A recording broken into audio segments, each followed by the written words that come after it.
My name is Jerome Miller. This is my first TED Talk. Uh, most time TED Talks are standing up, walking around on a stage, maybe. Um, mine, my personal TED Talk, I felt better, more comfortable sitting. Better background. It's a home environment. I didn't do it studio, so to speak. Um, my TED Talk is about cars. We see cars every day. We see cars everywhere. They're our major mode of transportation, and I thought it was very important to discuss cars. Um, I love cars. Very crazy about cars. I have a 1973 Volkswagen Super Beetle, and that is pretty much the love of my life. It's a great car.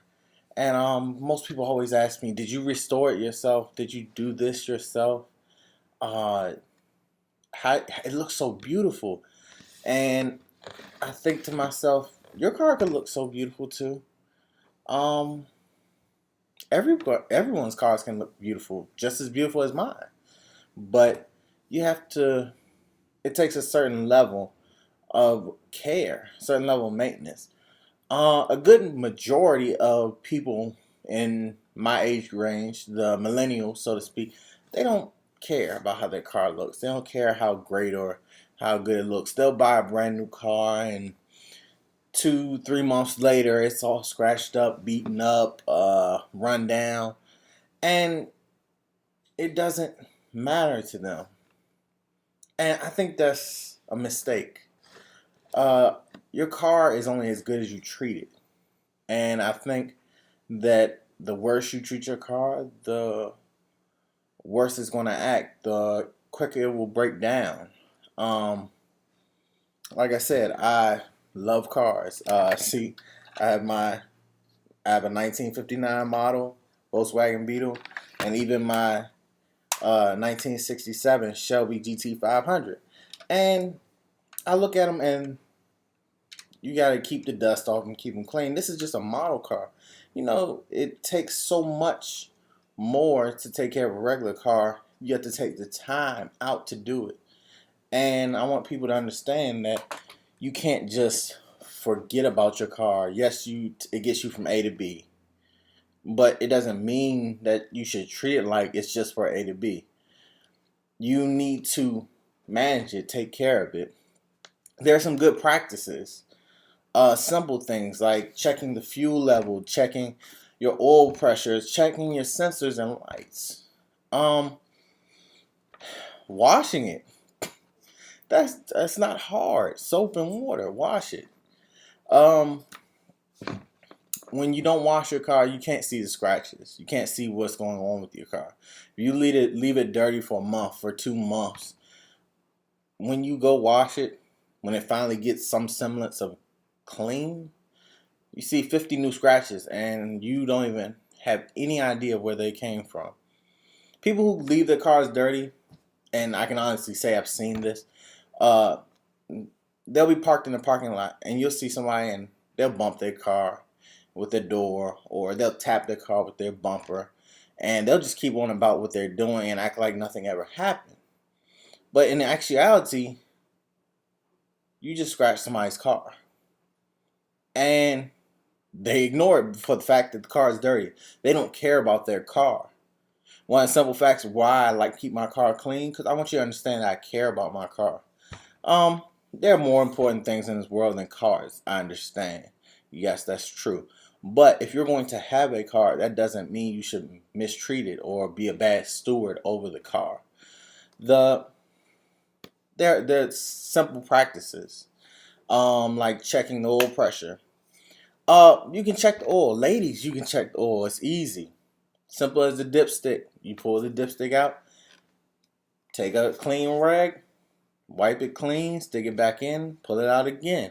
Something very simple. You check the lines to see where the oil is. See if you need more oil. I especially recommend this with older cars because older cars tend to burn more oil. You have to kind of be a good manager of this. The more you let it go, the more your car starts to go. It's like the person who lets their check engine light come on. And I've done this recently because I had a car that I knew needed to be fixed, but I had no interest in fixing it. So I sold it, so I no longer have the car. But point being, check engine light came on. It stayed on for a couple months, few months. It wasn't a major surgery the car needed, but it was something I knew needed to be done. And I kept up the regular maintenance, the oil changes, checking the air pressure in the tires, checking antifreeze, all the regular stuff, windshield wiper fluid. That's all basic stuff. But the longer that check engine light stayed on, it kind of messed with the car. Not much later, the two more lights came on at the same time. So now I have 3 lights. I'm like, 3 lights. That's not good. So I tried to see if I can get 1 light fixed, 2 lights fixed. Because I know that I don't want to spend the money to get them all fixed. But because I let them all come on, the price to get them fixed, astronomical. And it could have been very easy if I had just taken care of the smaller problem at first. Reasons why I say small things help. Checking your spare tire. Make sure you have a spare tire. I recently went with someone and saw they were buying a car. They bought the car. And they brought the car home, and I said, oh, well, let me check it over. I just want to see. I'm a car person. I love to check people's cars over, see what they bought, what type of investment they made. I'm running over the car, and I finally open the trunk, just see what type of trunk space there is, and I would lift up the little area where there should be a spare tire. And I can't recall what was in the space, but I do remember very clearly there was no spare tire.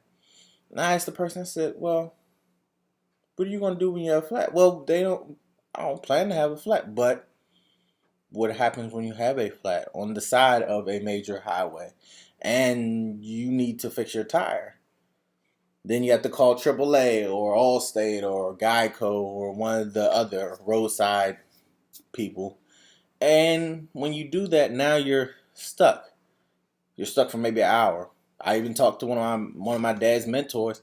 He said, I was stuck for 3 hours and I was only 20 minutes from my house, waiting on people to come help me.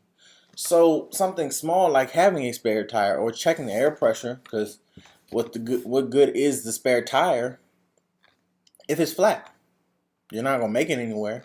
If it's flat and you put it on the car, it's just gonna go flat, and now you're stuck. And you look even more simple because you took the tire off, put the spare tire on, and you're sitting there with a flat tire. Listen to your car. Listen to the sensors. Listen to the lights. Fix your lights. The bad tail lights, the bad headlights. Don't ride around without headlights. Something easy to fix. One of my good practices I like to tell people. I tell females especially because I have a mother, I have sisters, and I care about them. So I tell them wintertime. I used to say all year round, but wintertime especially. I say don't let your fuel level get below a quarter tank. Reason I say that, new or old car, I say that because you never know what can happen, what type of situation you could be in, and that's actually part of caring for your car as well. I think. Letting it have that level so that if something happens, you have enough space to kind of, okay, I can get to the gas station. Okay, I have enough left where I gotta wait. Say you are stranded. Say your flat tire is no good, or you don't have a good spare tire and you have to wait. You're gonna want heat in the wintertime. You're gonna want to stay warm. You don't want to sit in a car that's cold because you ran out of gas and you had a flat tire. So you went out in the cold to change the flat tire and you're out of gas and you're back in the cold. Monitor the engine temperature. This is how you keep your engine from overheating. And this is some of the stuff just older cars, but at the same time, Newer cars, it doesn't hurt because what if you have a newer car that has a problem and you're like, okay, I got a new car, I'm good to go. What if you got a lemon? And it may be a very rare and seldom thing, but what if you got that lemon and your car overheats? You blow an engine. Yes, it's under warranty, but what if you could have prevented this damage? And what if your warranty doesn't cover the full extent of that? I think basic maintenance, and these are small things: oil pressure, tire pressure, windshield wiper fluid, the oil level, the engine temperature. Um, I even think clean windows because um, if you can't see out your windows, you're allowing for an accident. It's so many different small factors. I'm not asking you to, oh, every time you go outside, you have to do a major stop. I need a whole hour to examine my car. No. Once a week, check your oil, check your windshield wiper fluid, check your antifreeze, especially in the summertime. Now, you just don't want your antifreeze to burn out. You don't want your level to get low. It's not a good thing. That's when you allow for the engine to overheat. And when your sensors tell you to put fluid in, to put oil in, don't ignore the sensors. Put fluid in, put oil in, change the washer fluid. Or not change it, but you know what I mean. Put new fluid in. Maintaining a car is very simple. People just don't take the time out to do it. And if I had to give one takeaway myself, I just want you to understand. You can have a car, use it from point A to B, but you should do more than just take it from point A to B. You should do the small things. You don't have to be handy to do the small things. It's very easy to check the tire pressure, very easy to check the engine oil. It's very easy to put windshield wiper fluid in your car. Those are very simple things. And I think that's all that I'd like to leave you with. Thank you.